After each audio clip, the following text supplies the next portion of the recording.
So today for the next probably 15 minutes, I'm gonna try to cover a little bit about infections post-transplant, because I think we see a lot of these transplant patients coming either to the floor, to the ER, or to the ICU, and there's always some questions about what to do.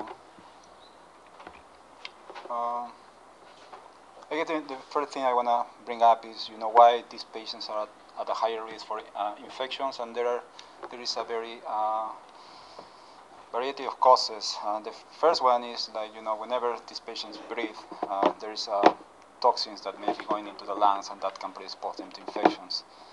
Then there's innervation of the allograft, and they have a very weak or poor cough. They don't have any mucociliary clearance, and they may have airway hyperresponsiveness. They don't have lymphatic drainage anymore. Whenever the lungs are implanted, the surgeons are able to connect airways and blood vessels, but not lymphatics. The anastomosis is an area that is very special because it's a vascular area, so that's prone to have a lot of infections, not only infections, also stenosis or dehiscence that can put the patients at a higher risk for infections. We can have acute rejection, chronic rejection, mainly because we use augmented immunosuppression, and that will predispose the patients to infections. Sometimes the donors may have infections that we don't know. As you can imagine, whenever lungs are available, we try to do as much of the infection forecast that we can, but sometimes we have slow-growing bacteria that don't show up immediately during the procurement. And sometimes, after the patient is transplanted, we get a phone call saying, hey, the donor is growing stenotrophomonas, or the donor has Mycobacterium avium, stuff like that, so we have to change the management at that time. Sometimes we can offer the patients only to transplant one lung, and again, same problem, that we have Aspergillus, AFP is positive that we are not aware at the time of surgery. Patients with cystic fibrosis are always at risk for infection because they tend to have a lot of multidrug-resistant bacteria, and also they are colonized on the sinuses and all the upper airway. Patients with bronchiolitis obliterans or chronic rejection that may have some structural lung damage. So all these things put the patients to be at high risk for infection. In general, we talk always about three different periods. The first month, the 2 to 6 months, and after 6 months.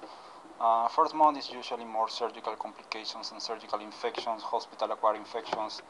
Between 2 to 6 months, we talk about opportunistic infections, and after 6 months, we talk about, again, more community-acquired infections, but also taking in consideration that all these patients may carry some multidrug-resistant bacteria.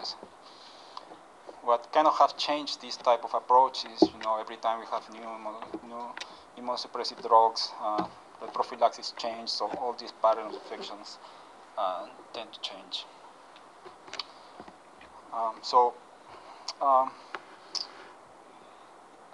The way I approach this lecture, I didn't want to go over rare things like, nocardia or rhodococcus, because I didn't feel that was relevant. I think we're going to start with this case. A 66-year-old gentleman, status post-bilateral lung transplant for pulmonary fibrosis in October of 2016. He had a very difficult course with wound dehiscence, hemothorax, multiple admissions to the OR, atrial fibrillation. I forgot to put ventilatory dependent respiratory failure, tracheostomy. He had ileus, he required a GJ tube. He had a candida empyema. So after several months in the hospital, in and out, he came one day, and he was complaining of tremors, weakness, and hallucinations. That was noted by the wife. So we didn't know exactly what was going on, but he did look different than what he always looks. So he was initially admitted to F2. Vital signs were okay, other than tachycardia, and the exam showed that he was somnolent, he had some tremor, lungs sound okay, and when we did his initial CBC, that showed a white count of 12 with pandemia. We did a HED-CT, didn't show any major abnormality. We did a CT of the thorax that shows some old changes, but also some new changes on the left lower lobe. We did some sputum, didn't grow anything, and as always, he got some antibiotics, and that he had a rapid improvement on the resolution of his encephalopathy and his tremors. So I present this case because I just wanted to talk a little bit about sepsis on transplant patients. It's kind of one of the main causes of death among these patients, especially in the first year post-transplant. When we talk about the whole post-transplant aspect, we're talking the main cause of death is chronic rejection, but the first year I would say infection at the top of everything. And these patients are more prone to have, in general, infections. We're usually talking about more resistant bacteria like Enterococcus, MRSA, Klebsiella, Acinetobacter, Pseudomonas, Enterobacter. Fungal infections are also common, especially Candida, because all these patients, especially in the first week or month post-transplant, they usually have catheters for feeding, dialysis, chest tubes, pigtails, for different variety of reasons. It has been described that can occur up to 20 to 60% of all the patients who receive some type of transplant, and the mortality, depending on what study you look at, can go basically between 5 to 40%. There is one study that shows a mortality of this patient of up to 62%. So it's a real problem for these patients. So whenever we talk about sepsis, we need to talk about immunosuppression, and this is in the HELP4 website. This is kind of our protocol on how we manage immunosuppression. And we have steroids, we have basiliximab, mycophenolate, azathioprine, tacrolimus, cyclosporine, sirolimus, everolimus, and right now in the hospital we probably have around 8 or 10 patients that are post-transplant, and you will see that some of the patients have around tacrolimus, some patients are on azathioprine, some patients are on cyclosporine, some patients are on sirolimus. So we usually start immunosuppression with steroids, one cell cycle inhibitor that is a tacrolimus, and one calcineurin inhibitor that is tacrolimus, and one cell cycle inhibitor that is Celce, because that combination have shown to have the lowest incidence of acute rejection. However, oftentimes we have to change immunosuppression based on side effects. The main ones: nausea, vomiting, diarrhea, and renal failure. Now, when you look at every specific medication, you'll be surprised that the only one that seems to increase the risk for infections is the steroids. In the short term, it's going to increase the risk for bacterial infections, and in the long term for opportunistic infections. When we talk about tacrolimus, cyclosporine, that has an effect on the T lymphocytes, it's been described to have a low risk for fungal or bacterial infections. The same for mycophenolate and azathioprine. Is more like with opportunistic infections that we, to be honest, we see very rarely. And our induction immunosuppression with basiliximab, there is no association with excess risk of sepsis. That was kind of a surprise when I first read this article. But then reading in more detail about this, is more like a combination of immunosuppression on the top of patients that you can imagine were very sick before transplant, were malnourished, and have multiple interventions that put them at risk for infections. So this is more arguable, but you have different bacteria, fungi, and viruses that can cause problems in the post-transplant period. It's a very big list. Probably nobody can see what it says there, but it says nocardia, legionella, mycoplasma, Aspergillus, Candida, mold in general, cryptococcus, histoplasma, CMV, EBV, herpes, adenovirus, toxoplasma. So a lot of things that can cause infections on these patients. But when we talk about sepsis, especially on those patients who come here to our hospital, who are admitted to the ICU, we have to think about pneumonia on the top. It can be up to 30% of the patients who undergo lung transplant after 1 month, and we're talking again Pseudomonas, MRSA, sometimes Aspergillus, and again accounts up to 56% of death within the first month. A lot of these patients again tend to be colonized with multiple drug-resistant bacteria. The other big cause of sepsis in these patients is skin and soft tissue infections, usually because a lot of these patients were malnourished before surgery, and that on the top of high doses of steroids would put them at risk for poor wound healing. And we have usually gram-positive, gram-negative, and skin and soft tissue infections have been associated to an increase in the mortality at 6 months and 1 year. Bacteremia is also important, tend to be gram-negative and usually associated to pneumonia. Again, portends high mortality up to 25%, usually gram-positive. The ones that are associated to catheter-related bacteremias are the ones who have the higher mortality. And that's basically because there is a reason why the catheter is there. Either it's a dialysis catheter, or pigtail, or in the chest for a pleural effusion, or something that is going to give them a bad outcome. UTI, to be honest, we don't see sepsis related to UTI. It doesn't seem to be a reason to worry. Of course, needs to be looked at it whenever a patient is admitted with sepsis. So the big question is, how to differentiate, because a lot of these patients there are a lot of things that I'm going to mention later on that can look like sepsis, but it's not sepsis. So procalcitonin, I know that the test is available now in the hospital, and I've seen a few times that we have used it in F2 in the ICU. And as you know, procalcitonin was used as a biomarker for bacterial infections. It's usually high with bacterial infections, but not usually elevated in viral infections. And that's because all the virus is producing gamma interferon that kind of blocks the production of the procalcitonin.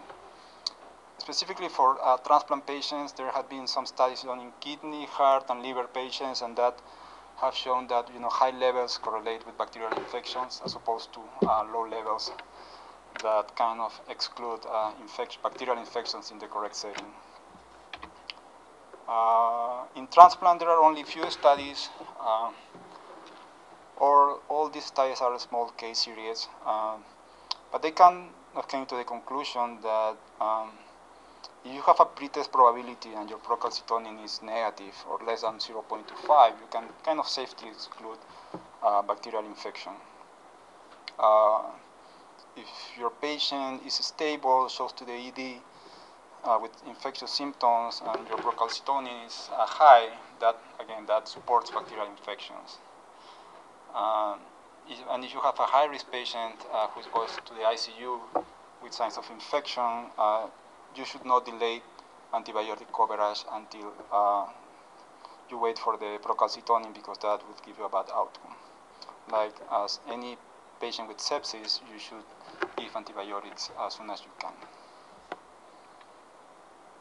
So there's not a lot about procalcitonin in general, and in transplant patients is also even less information.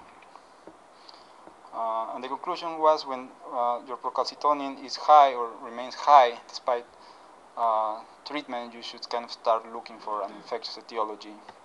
But also it might help to identify patients in whom unnecessary antimicrobial therapy can be discontinued. So I think it's a tool that we can use depending on the case that we're treating, and again, I would go by case with this test. Management is similar to any other patient with sepsis. You need early recognition and treatment, antibiotics, or more antibiotics at the top. You have to be able to find the source, what you are treating, and you should treat with fluids and vasoactive. The problem is that there is no clear definition of sepsis on these patients, because as we know, some of these patients have less fever, less leukocytosis. They may not have the usual symptoms of sepsis, and your clinical and radiological findings are going to be not the usual ones. Like the patient that we had that came basically with tremors and hallucinations and then ended up having pneumonia. So there is no clear definition for sepsis in transplant patients. One of the few that I read was a deterioration in the baseline graft function in addition to a suspected or proven infection can be appropriate to characterize severe sepsis. Again, you can say the same and you can say, can be appropriate to characterize rejection. So rejection and sepsis or infection go hand to hand, and sometimes it's very difficult for us to try to figure out if it's which one is the correct one. Again, there are a lot of things that can look like infection, like allograft rejection that can present with fever, cough, and infiltrate on the X-ray. PTLD can look like sepsis because they have fever, they can have leukopenia, leukocytosis, infiltrates. CMV, pancreatitis that is usually drug-related, PEs, MIs. So pretty much, it's very difficult and challenging sometimes to figure out what this is and what we're treating. So is broad antibiotic coverage required on these patients? We know that they tend to have resistant bacteria. A lot of these patients have already had multiple interventions and procedures, and we, as you know, we like to use very strong antibiotics. We usually sometimes go straight to meropenem and linezolid, for example, because we don't want to miss any resistant bacteria. If you're going to use antibiotics, the recommendation that is more like an expert recommendation as opposed to an evidence-based recommendation is to use gram-positive and gram-negative coverage. You're looking more towards Pseudomonas and MRSA. And there is no role at this point for doing double coverage against gram-negative because that hasn't shown to improve any symptoms or outcomes, sorry. Antifungal coverage only if the patient is neutropenic or has been on broad-spectrum antibiotics. Again, especially lung transplant patients, for sure they have had at least 1 or 2 bronchoscopies, and you can always look back to see if they had any type of mold or Aspergillus. There is in general no indication to start antiviral coverage on these patients, just if the patient presents with sepsis. A lot of these patients have history of CMV mainly, but it shouldn't be a reason to start, for example, IV ganciclovir. How to manage those patients in regard of hemodynamic management? Is early goal-directed therapy an option? It's difficult to know because there has no studies done on these patients, but we know that there are a few studies that show that the more fluid that you give to the patients, the worse the lung function, and that has been studied especially shortly after transplant, where they did a study where they gave a different amount of fluid to the patient, and they showed that that did correlate was an inverse relationship with the PaFiO2 ratio at 12 hours post-transplant. So too much fluid can be detrimental, but I guess, if you have to do it and you have to overload the patients to try to keep a blood pressure, that's something that you have to do. And then you have to kind of deal with the consequences after that. Why those bad outcomes? Because, you have increased capillary permeability due to the transplant. Sometimes you can have primary graft dysfunction, and again, there is no lymphatic drainage on those lungs that were implanted.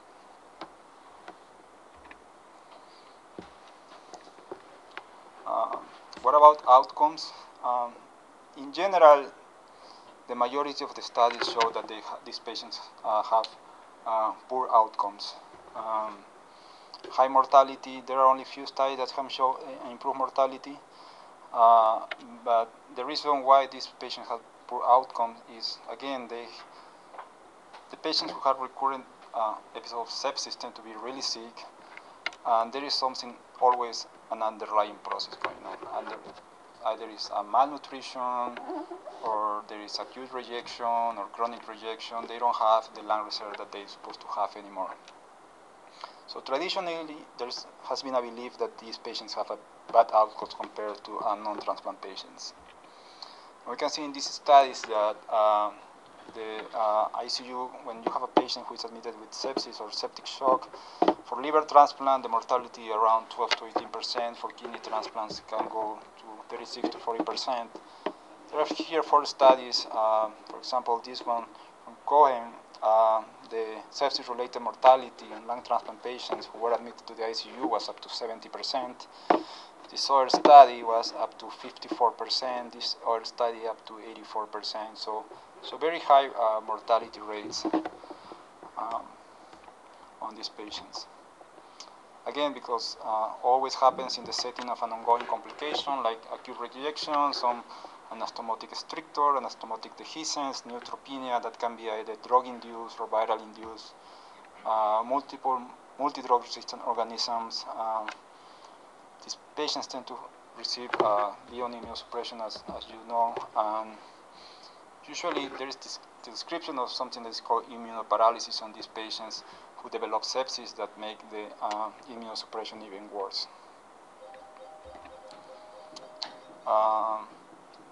These 2 studies are the only ones that show that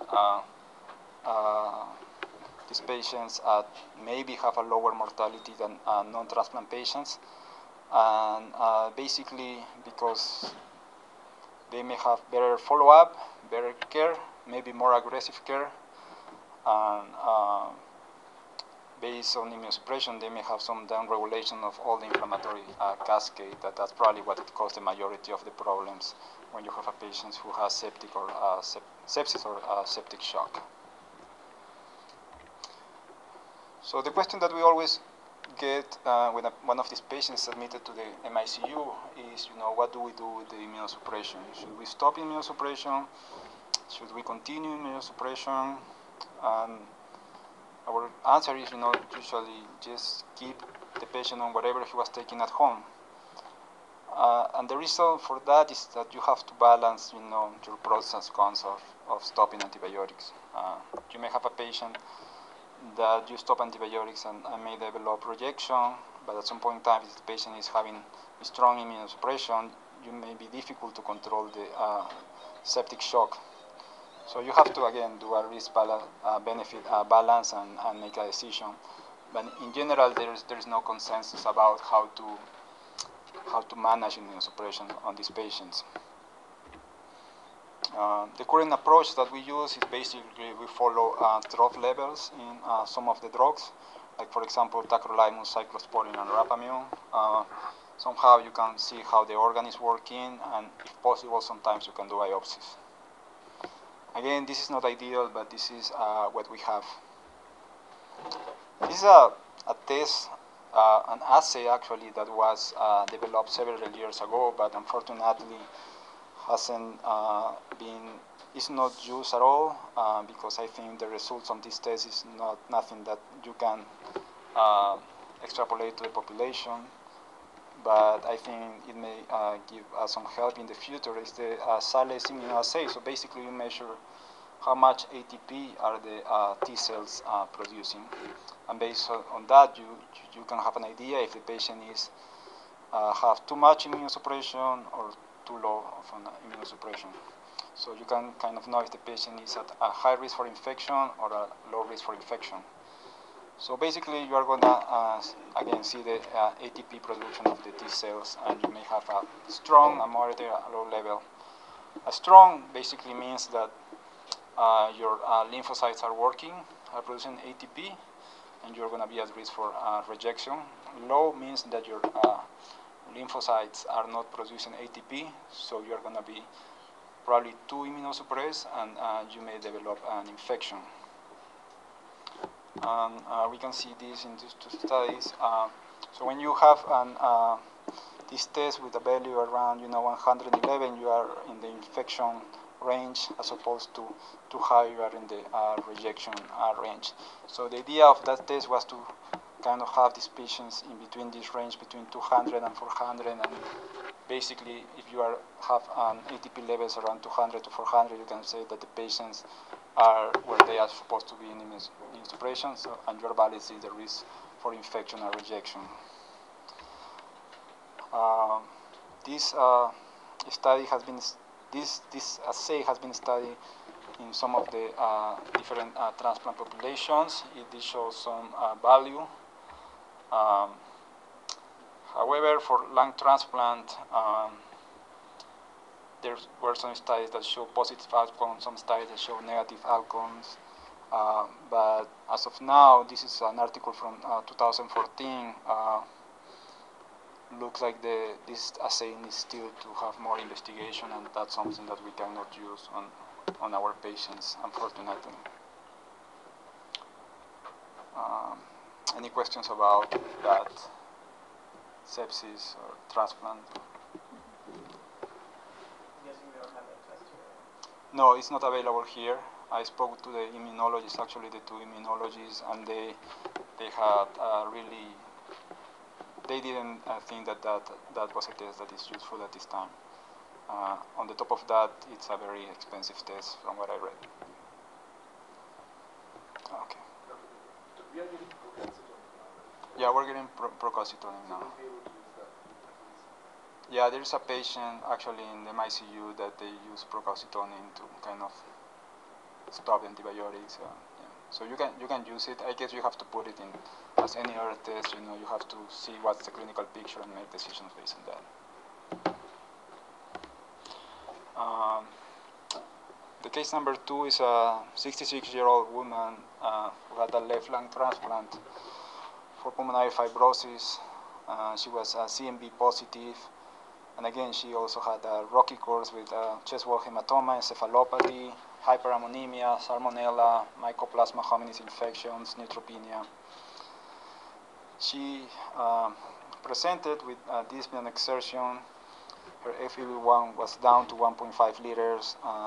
Her X-ray didn't show any major abnormalities, other than her left lung, the right lung, that was the lung that was not transplanted, that was still fibrotic. But when we got her blood work, showed that her CMV DNA ultra-quant was high. So she underwent biopsies that showed mild rejection, and the immunostain for CMV was positive. So the patient was started for CMV pneumonitis with IV acyclovir, and then transitioned to PO valganciclovir. So it's a case of CMV pneumonitis. CMV is one of the things that we worry the most because it has a lot of implications in the patient once they are diagnosed, but also is associated to poor outcomes in the future. The risk of CMV depends on, you know, what's your if you are a CMV, someone who was exposed to CMV or not. So you can have, whenever we do the pre-transplant workup, we test all the patients for CMV. And whenever and also the donor is going to be tested for CMV. So we're going to have either that the donor is positive and the recipient is negative, both are positive, or the donor was negative and the recipient was negative, and some other combination. The one that kind of we worry the most is the donor positive, recipient negative, because the recipient has not developed any type of immunity to CMV, so they will be at risk for having CMV pneumonitis or CMV infection in general. Again, this is from the Henry Ford website. This is what we use for prophylaxis. We use Valsite for any patient who has CMV, and if the patient and the donor and the recipient were negative, we use acyclovir to cover for herpes infections. The incidence in general is around 15%. However, when you talk about a patient who is donor positive, recipient negative, you have up to 26%. Sometimes you can develop what is called late onset CMV disease, and that's on patients who had completed the prophylaxis period. And this is associated with allograft failure and mortality. Again, your risk depends on what's your serostatus. You know, if you are donor positive, recipient negative, you are at a very high risk for developing CMV, as opposed to donor negative, recipient negative, that you have around 1 to 2% risk for CMV infection. Also, CMV is a reflection of how immunosuppressed you are. The more immunosuppressed, the higher the chances that you are going to develop CMV. And immunosuppression not only in the sense of medications, but also how old you are, how weak you are, and what other comorbidities do you have. CMV has been also associated to episodes of acute rejection and chronic rejection. The problem with that is whenever you have CMV and acute rejection, you have to choose what to treat, and you usually choose to treat the CMV, and we left the rejection behind without any treatment, because if you give a patient who has CMV immunosuppression or augmented immunosuppression, the CMV is going to get worse. So we have infection if you have some evidence of the CMV in your system, and disease if you develop symptoms. The kind of that we worry is the tissue-invasive CMV, and for that you need a biopsy. So you can have GI symptoms, pneumonitis, hepatitis, nephritis, myocarditis, retinitis. In lung transplant patients, we're talking mainly about pneumonitis, and that's a pathological diagnosis. And it's important because a lot of these patients have,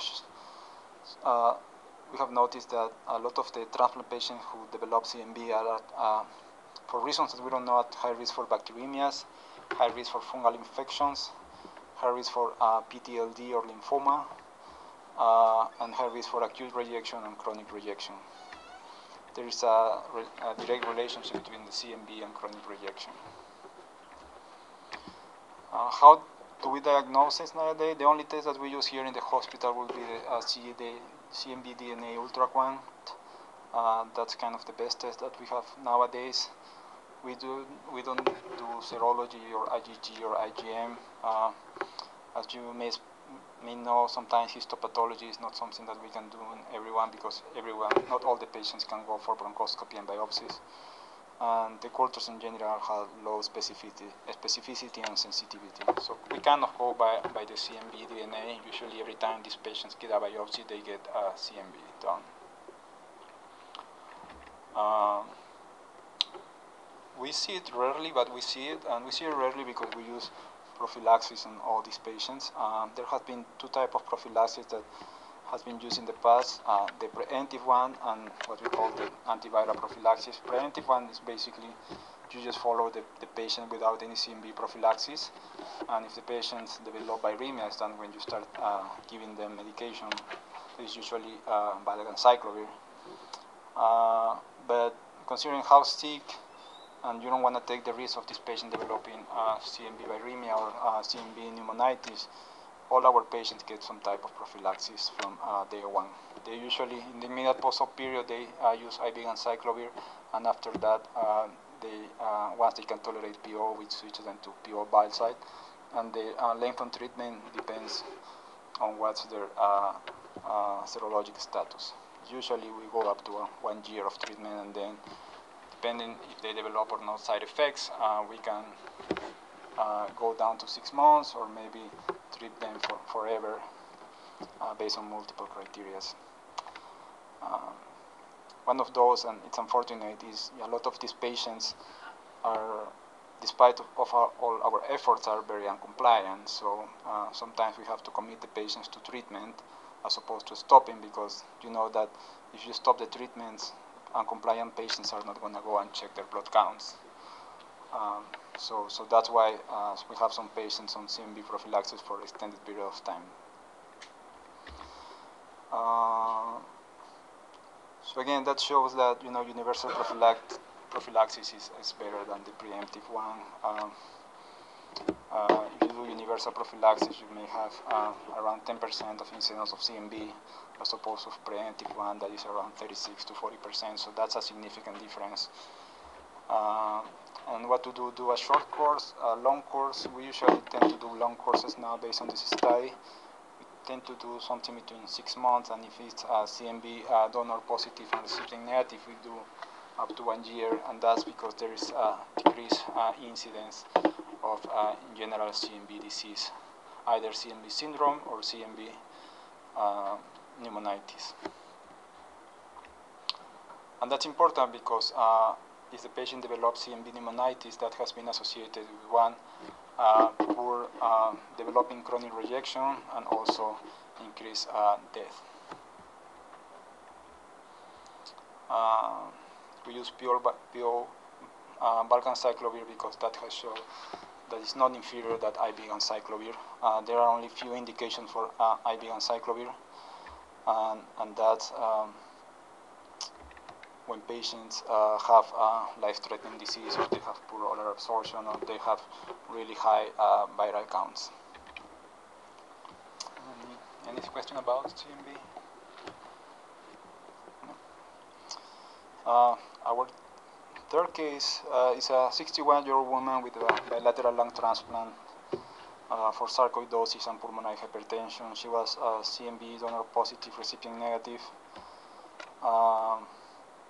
Reports, it's a man. His post-op was complicated, but paroxysmal AFib.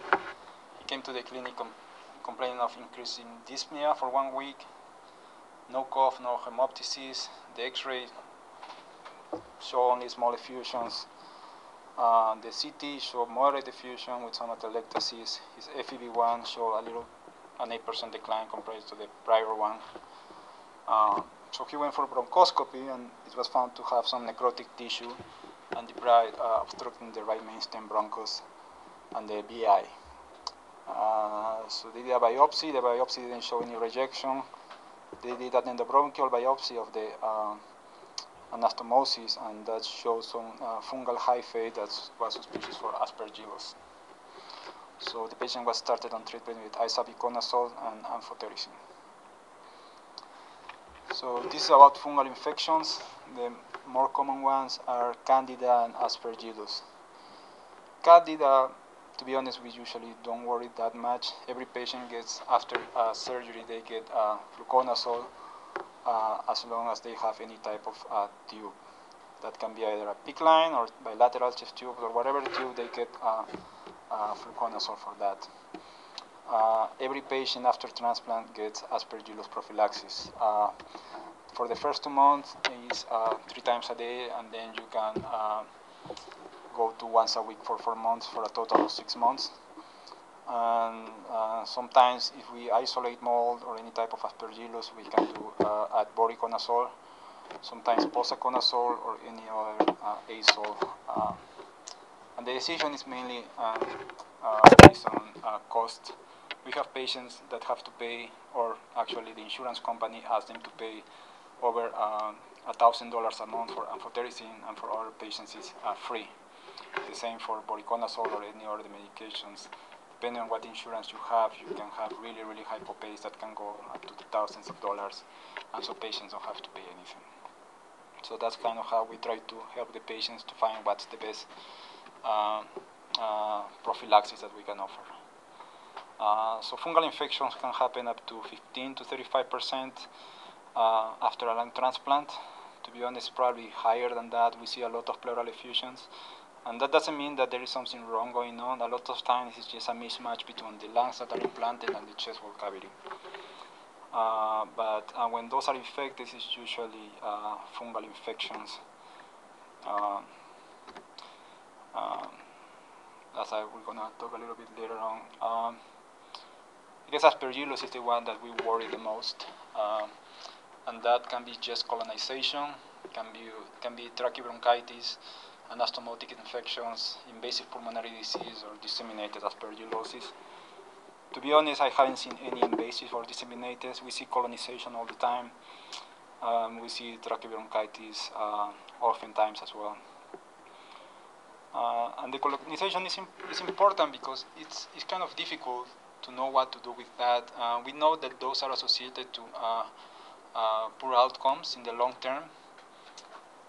But all these antifungals tend to be very toxic to the patients. You know, a lot of GI side effects, a lot of nausea, a lot of vomiting, a lot of hepatitis, QT prolongation. So it's difficult to make the decision to treat a patient with antifungal if they just have colonization and they don't have any type of organ damage.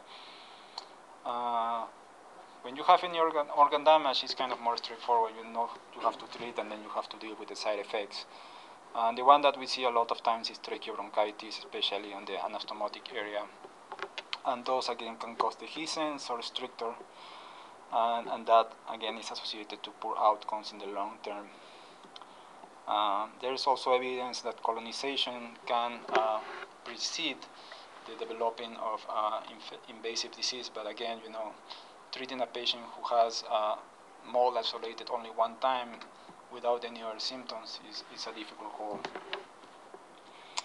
Invasive pulmonary disease, we don't see that often. I actually have never seen it, and disseminated I also haven't seen it.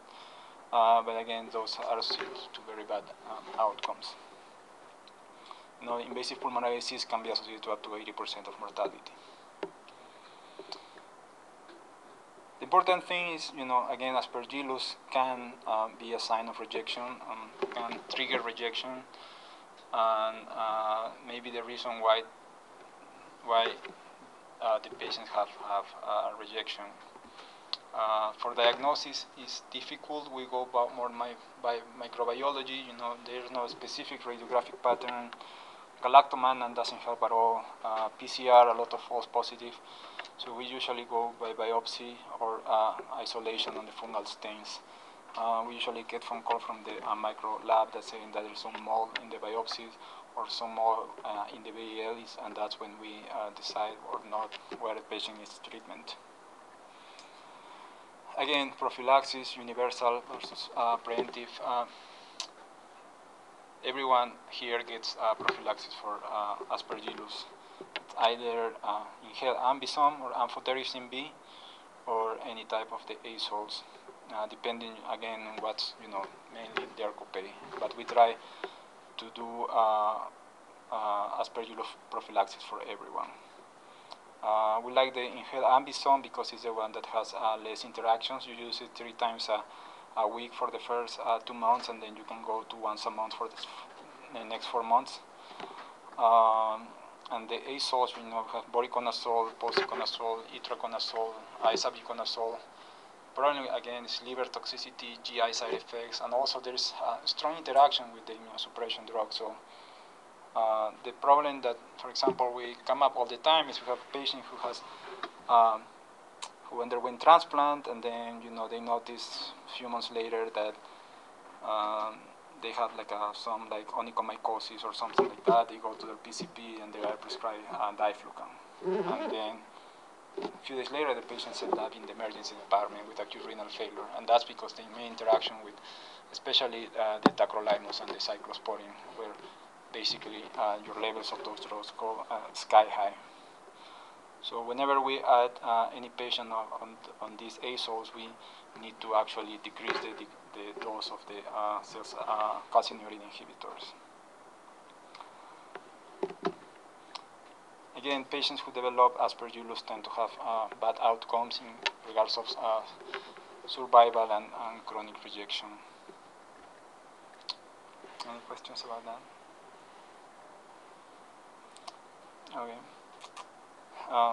The fourth case is a 65-year-old woman, status post-bilateral lung transplant for pulmonary fibrosis. He has a difficult course with primary graft dysfunction, required BV ECMO. She was weaned off BV ECMO, extubated, and post-op day 15 actually developed acute onset of encephalopathy. Did a head CT, no acute process, and the first thing that we did was to stop the tacrolimus. Ammonia level was checked at 9:1:15 at 3:46 in the morning and was 485. An hour later was 691. Patient was immediately started on sled, and the ammonia level decreased to 116 after a few hours on dialysis. And her infectious workup showed mycoplasma, and she was started on doxycycline, and she fortunately did well. This is a syndrome that is very rare. We have seen it in a few patients, maybe 2 or 3. The Hyperammonemia Syndrome. It's very rare. It's poorly understood. We don't know exactly why this happened, but it's often a fatal complication. The Barnes US Hospital described 8 cases of this Hyperammonemia Syndrome between January of 2000 and December of 2015. out of 807 lung transplant, and 6 of those patients died. And the hypothesis is that you are kind of unmasking some type of urea cycle disorder, either related to immunosuppression or the stress of the transplant. And there may be some type of urea splitting organism somewhere in the patient that we are not aware of. And the combination of two will make the patient to produce more ammonia from what they can clear, and that is kind of lead to the encephalopathy. I cannot see this well, sorry about that, but if we see here, we are talking, the first important thing is this happens usually right after surgery. So in the first few weeks or first few days. So if you can see here, on these 8 patients that are described here, this one happened on post-op 18, 9, 10, 8, 6, 7, 7, 11. We're usually talking about high ammonia levels. This one was over 500, 400, 300, 200. Interestingly, when they did CAT scan on all these patients, no cerebral edema, no cerebral edema, no cerebral edema, no edema, no edema, no edema. So it's unclear why it's not similar. What it may happen with you have a patient with Tylenol overdose, but doesn't seem to be that cerebral edema is one of the things that causes encephalopathy. So whenever we have a patient immediate post-transplant who develop encephalopathy, is kind of an emergency. And one of the things that we always do right away, we stop the calcineurin inhibitor that is usually tacrolimus, and we check an ammonia level. Fortunately, most of the time ammonia is level and we can resume the calcineurin inhibitor, but on those cases where we have really high ammonia levels, those patients go for dialysis right away. So the idea when you treat this is, try to accelerate the nitrogen removal with dialysis, either intermittent or CVVH. There is different evidence that supports intermittent versus CVVH. And you have to do some type of evaluation of the urea splitting organism, and even start empiric therapy if your micro workup is negative. Again, you stop tacrolimus. There's no clear explanation why tacrolimus, but all the other drugs have not shown to be related to this, especially the cyclosporin that you would think is the other drug that can cause this because it belongs to the same family. But the one that we worry is the tacrolimus. When we talk about micro, it's basically ureaplasma, mycoplasma, that usually don't cause any problems, but again, there is maybe some type of urea cycle disorder on this patient that we don't know and we are not aware that can lead to this syndrome. So usually you treat them with, quinolone, macrolide, empirically, and you discontinue the offending drug, and then you continue dialysis until your serum ammonia is normalized without.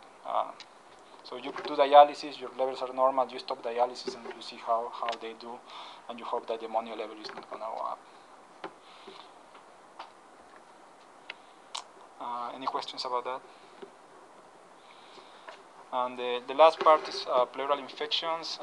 Again, we see pleural effusions all the time.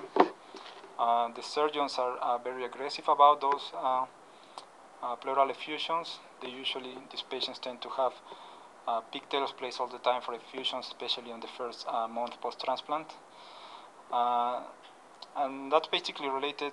Usually there is a mismatch between the donor size and the chest wall cavity in the recipient, but usually there is a lot of inflammation on the pleural cavity, and that's why we have pleural effusions. A lot of these patients, again, they don't have lymphatic drainage, and immediate post-op develop. They usually require a lot of blood transfusion and a lot of fluid resuscitation. Infection can happen up to 25% of the patients, and it's usually an exudate, and it's always an exudate, I would say. We rarely see thoracoidates, and if you see a thoracoidate, that doesn't mean that the patient may not have an infection. So you should not go by that. When we talk about micro, there is a high incidence of fungal infections, again, because all the immunosuppression and all the chest tubes and pigtail catheters that they have had. This is a study done from 2009 that show up to 61% of fungal infections on the patients who have pleural fluid infections. So we have Candida at the top of things. We give prophylaxis for everyone, but the fungal prophylaxis, especially the diflucan or the fluconazole, is only for a short period of time, and ambisome is inhaled, so it's usually not effective for this. So far, in the last year, we had seen like 2 or 3 patients with Candida empyema, and they had been treated successfully with pigtail catheters and diflucan. They usually don't have to go back to the ER for decortication. But again, that's associated in the long term to a bad prognosis, like any other infection on these patients. This is again the survival of patients who develop pleural infections is down compared when they don't have any infection. So in conclusions, these patients to have atypical presentations, either if you have a bacterial, fungal, or viral infection. There is kind of lack of standardization regarding what's the treatment or prophylaxis. Every center in the United States do something different for the same type of problem. There is no objective way to tailor immunosuppression at this time. All these infections are going to have an impact on the short-term prognosis and the long-term prognosis. And a lot of these things have a multidisciplinary approach. There are pulmonologists, critical care, thoracic surgeons, nutritionists, pharmacists, and the idea is to give the patient the best outcome that we can. Sometimes they end up having a rocky course, sometimes they end up and stay in the hospital for months and months and months, and they end up dying. But sometimes they end up in the hospital months and they end up going home and doing well. So the goal of all this is try to make them go through the first year, that is its more critical period. Once they can go by after the 1 year, they usually do just fine. Again, the survival expectancy at 5 years is around 50%. So that's why lung transplant is not offered in everyone. And a lot of patients, live more than 5 years, and it's kind of very rewarding.